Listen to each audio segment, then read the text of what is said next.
आर्य समाज के संस्थापक स्वामी दयानंद सरस्वती के जीवन एवं कार्यों से प्रभावित होकर गुरुकुलीय शिक्षा पूर्ण कर दो युवा तपस्वी गहन साधना के लिए निकले हिमालय की गोद में।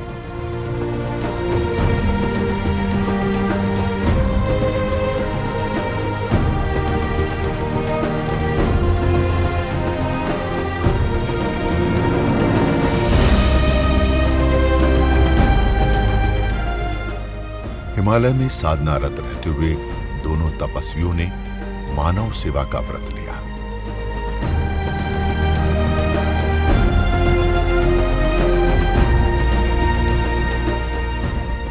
उस व्रत को पूर्ण करने के लिए दोनों तपस्वी पहुंचे हरिद्वार।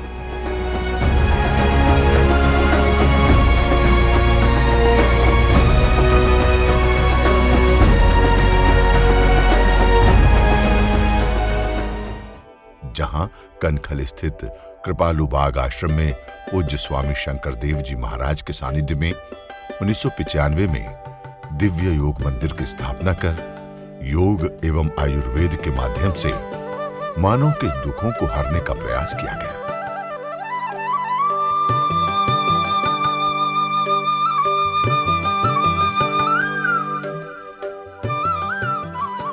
शुरुआत में स्वामी जी ने यहीं से लोगों को योग सिखाया और आचार्य जी ने आयुर्वेद से बीमार लोगों की चिकित्सा प्रारंभ की।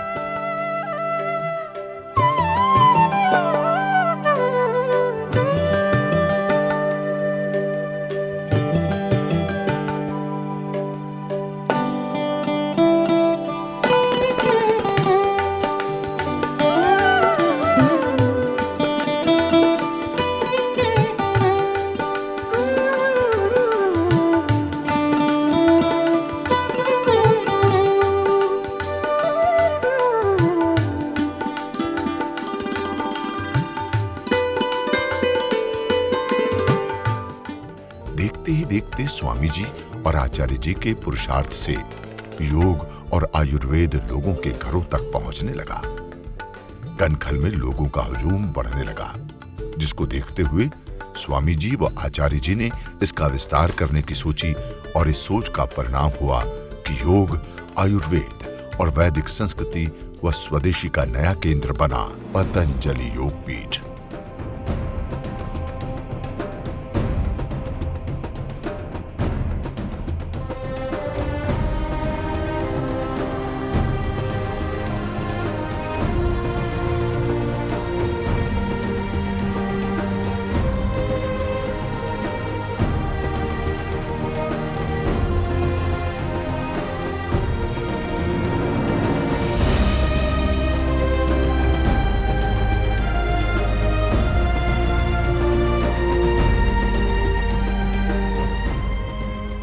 जिसका निर्माण कार्य 2004 में प्रारंभ हुआ और वर्ष 2006 में रामनवमी के दिन पतंजलि योग पीठ फेज 1 का भव्य उद्घाटन तत्कालीन उपराष्ट्रपति श्री भैरव सिंह शेखावत जी के द्वारा हुआ, जिसमें देश के 15 से ज्यादा मुख्यमंत्रियों की उपस्थिति थी।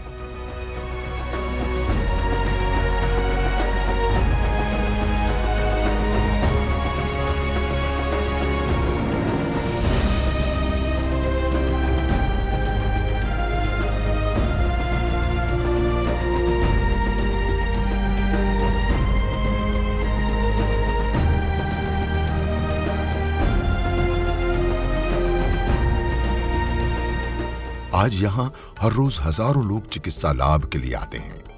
पंचकर्म, षटकर्म, शल्य चिकित्सा, दंत चिकित्सा, नेत्र चिकित्सा के साथ यहां ओपीडी और आईपीडी की व्यवस्था यहां पर है। पतंजलि योग पीठ प्रथम चरण के बाद अप्रैल 2009 में पतंजलि योग पीठ द्वितीय चरण का उद्घाटन हुआ। संपूर्ण विश्व को निरोगी बनाने व एलोपैथी दवाओं से मुक्ति दिलाने के लिए पूज्य स्वामी जी व पूज्य आचार्य जी ने एक युद्ध छिड़ा है, जिसके लिए उन्होंने हथियार बनाया है प्राचीन योग, आयुर्वेद, प्राकृतिक चिकित्सा व उन भारतीय चिकित्सा पद्धतियों को जिनको समय के साथ लोग भूल गए थे।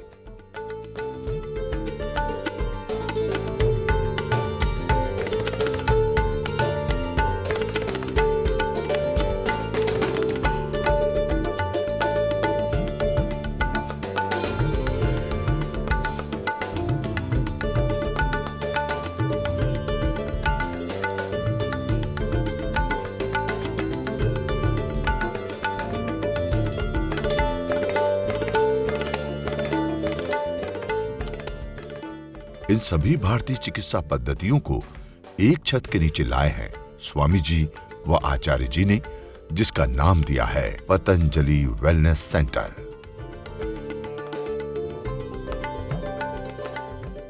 इसी योजना के तहत पतंजलि योग पीठ फेज 2 के परिसर का एक बड़ा हिस्सा 24 अप्रैल 2022 को पतंजलि वेलनेस सेंटर बना दिया गया और आज हजारों लोग यहां से निरोग होकर जाते हैं।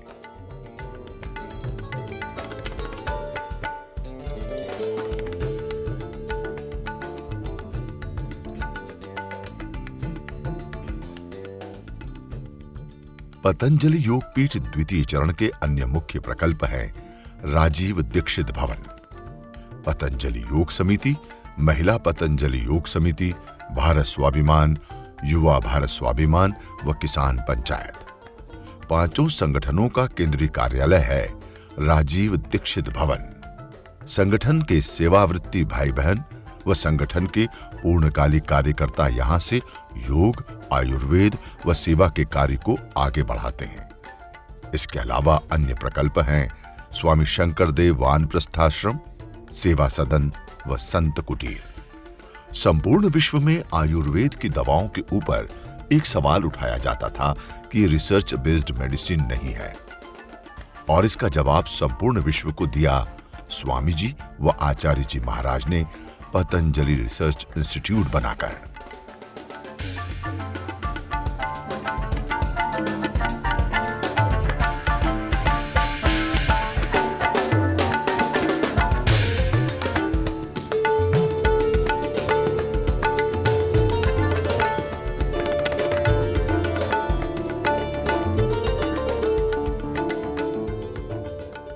पतंजलि रिसर्च इंस्टीट्यूट का उद्घाटन देश के प्रधानमंत्री श्री नरेंद्र मोदी जी के कर कमलों से हुआ।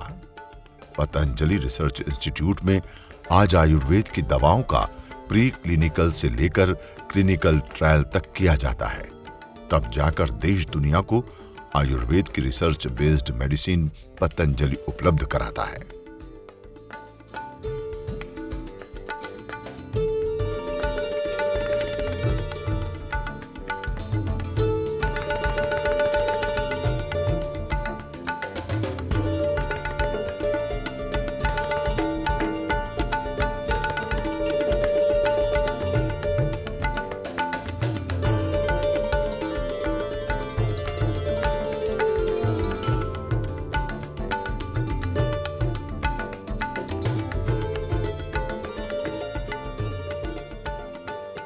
पतंजलि रिसर्च इंस्टीट्यूट से ही लगा है पतंजलि औषधि उद्यान। यहाँ पर हजारों प्रकार की जड़ी बूटी व पेड़ पौधे हैं।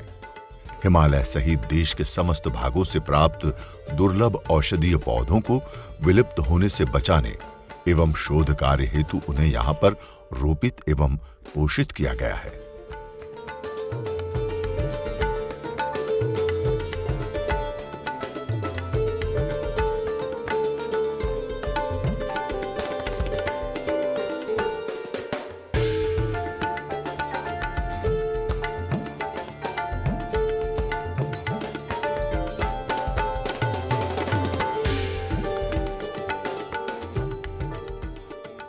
योग, आयुर्वेद व प्राकृतिक चिकित्सा का विश्व स्तरीय केंद्र योग ग्राम निरामयम, जहां पर प्राकृतिक चिकित्सा के लगभग 200 से ज्यादा ट्रीटमेंट किए जाते हैं।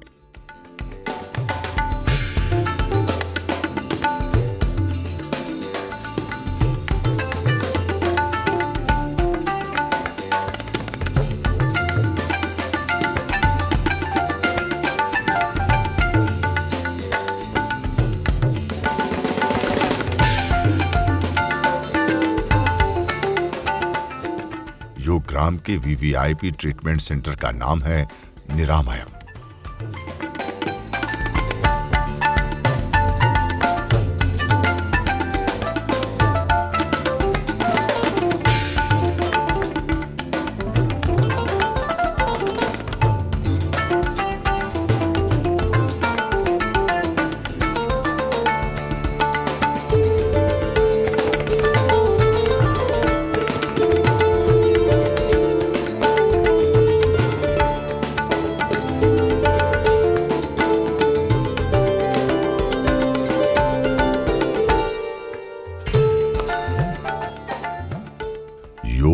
यज्ञ, आयुर्वेद, पंचकर्म, षटकर्म व प्राकृतिक चिकित्सा के समन्वय को स्वामी जी महाराज इंटीग्रेटेड थेरेपी भी कहते हैं और इसी का विस्तार स्वामी जी महाराज पतंजलि वेलनेस के नाम से पूरे देश में कर रहे हैं।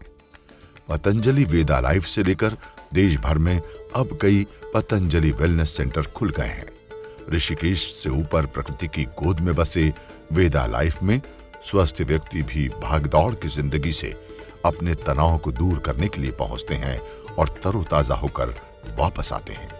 स्वास्थ्य क्रांति के बाद स्वामी जी व आचार्य जी ने सबसे बड़ी क्रांति की है शिक्षा की क्रांति, जिसकी शुरुआत स्वामी जी व आचार्य जी ने आचार्य कुलम आवासीय शिक्षण संस्थान से की, जहां आधुनिक शिक्षा के साथ वैदिक शिक्षा का समावेश है। आचार्य कुलम का 26 अप्रैल 2013 को उद्घाटन भारत के प्रधानमंत्री श्री नरेंद्र मोदी जी के कर कमलों से हुआ और इसके विशाल नए स्वरूप का उद्घाटन 27 सितंबर 2018 को श्री अमित शाह जी द्वारा किया गया। स्वामी जी व आचार्य जी के मार्गदर्शन में आचार्य कुलम हर साल नए कीर्तिमान स्थापित कर रहा है।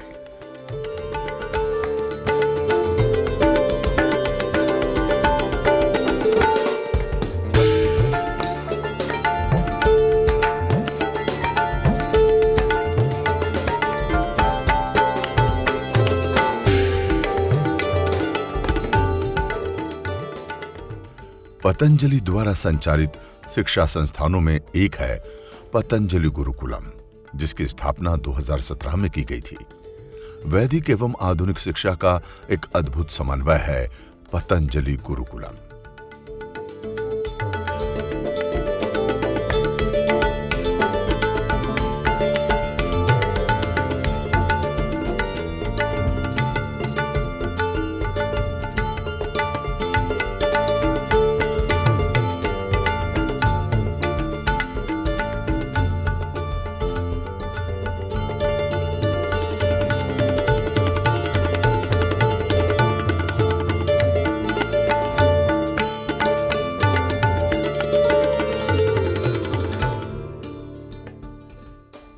शिक्षा की इस क्रांति में अगली कड़ी पतंजलि आयुर्वेद महाविद्यालय व पतंजलि विश्वविद्यालय का संचालन सालों से हो रहा है। 28 नवंबर 2021 को पतंजलि विश्वविद्यालय के भव्य परिसर का उद्घाटन पूर्व राष्ट्रपति श्री रामनाथ कोविंद जी के द्वारा किया गया। इस विश्वविद्यालय में योग, दर्शन, संस्कृति, मनोविज्ञान, पर्यटन, अंग्रेजी के साथ अन्य विषयों में स्नातक, स्नातकोत्तर व डिप्लोमा आदि पाठ्यक्रम संचालित किए जाते हैं।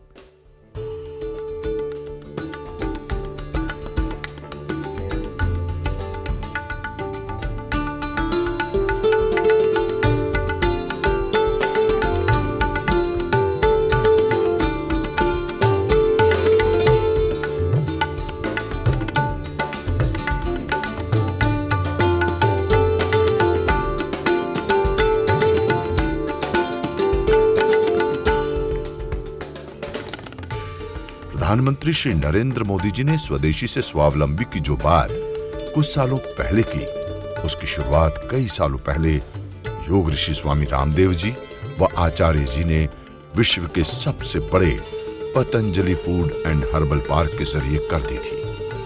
Patanjali food and herbal park विश्व का सबसे बड़ा फूड पार्क है।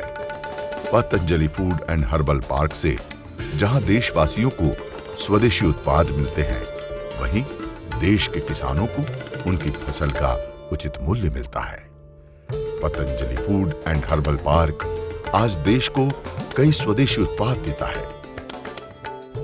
पतंजलि आयुर्वेद की औषधियां जहां तैयार होती हैं, वो जगह है दिव्य फार्मेसी। कोरोना काल में लोगों का सहारा बनी दिव्य फार्मेसी की कोरोनिल, श्वासारिवटी व अणुतेल। दिव्य फार्मेसी में हर दिन सैकड़ों टन औषधियों का घनसत्व बनाने की क्षमता है। दिव्य फार्मेसी में वटी, क्वाथ, चूर्ण का निर्माण होता है। आयुर्वेद की दवाओं को ब्लिस्टर पैकेजिंग में उपलब्ध कराता है दिव्य फार्मेसी। गौ प्रेमी स्वामी जी व आचार्य जी के मार्गदर्शन में पतंजलि ग्रामोद्योग गौशाला चलाई जाती है। पतंजलि गौशाला में हजारों गायों की सेवा की जाती है। यहाँ पर भारतीय नस्ल की गायों के संरक्षण एवं संवर्धन का कार्य काफी समय से चल रहा है। इनसे प्राप्त गोबर को जैविक खाद के रूप में प्रयोग किया जाता है। परम पूज्य आचार्य बालकृष्ण जी महाराज के अथक प्रयासों से वर्ल्ड हर्बल एनसाइक्लोपीडिया का प्रकाशन हो पाया। आज तक उपलब्ध प्रकाशित, अप्रकाशित, हस्तलिखित और दुर्लभ पांडुलिपियों से एकत्र किए व्यापक शोध के आधार पर औषधीय पौधों का ज्ञान जो पहले बिखरा पड़ा था, उसे संकलित और व्यवस्थित कर प्रकाशित किया गया। वर्ल्ड हर्बल एनसाइक्लोपीडिया में 150 से अधिक भाषाओं में औषधीय पौधों का संस्कृत नामकरण, औषधीय गुणों और उनके उपयोग को व्यापक रूप से प्रस्तुत किया गया है। इन पौधों की आसान पहचान के लिए फोटोग्राफ्स, लाइफ डायग्राम और पेंटिंग्स भी बनाई गई हैं। ये विश्वकोश औषधीय पौधों और उनके उपयोग के बारे में उत्सुक छात्रों, शोधकर्मियों व विद्वानों के ज्ञान में वृद्धि करेगा। परम पूज्य स्वामी रामदेव जी महाराज एवं श्रद्धेय आचार्य जी के प्रयासों से आज पतंजलि योग पीठ विश्व में योग एवं आयुर्वेद के रूप में अग्रणी संस्था है। श्रद्धेय आचार्य जी का प्रकृति एवं आयुर्वेद के प्रति जो समर्पण है, उसकी परिणति है पौड़ी गढ़वाल के माला गांव स्थित हर्बल वर्ल्ड गार्डन। पूज्य आचार्य जी ने वर्ल्ड हर्बल गार्डन का जो स्वरूप सोचा था, उसको मूर्त रूप देने के लिए ये स्थान चुना, क्योंकि यहाँ पर प्राकृतिक रूप से पहले से अधिकता में पेड़ पौधे विद्यमान हैं। विभिन्न औषधीय एवं अन्य पेड़ पौधों की विभिन्न प्रजातियां यहाँ पर हैं। उपलब्ध पेड़ पौधों के अतिरिक्त यहाँ पर विश्व में पाए जाने वाले हर प्रकार के पेड़ पौधों का रोपण और संवर्धन किया जाएगा। पूरे विश्व में पाए जाने वाले औषधीय पेड़ पौधे जीवंत रूप से यहाँ पर देखने को मिलेंगे। आने वाले समय में दुनिया के लिए ये एक दर्शनीय एवं जड़ी बूटियों का विस्तृत ज्ञान प्राप्त करने का स्थान बनेगा। साथ ही हमारी संस्कृति, परंपरा, आयुर्वेद को जीवित रखने की दृष्टि से ये अद्भुत स्थान बनेगा।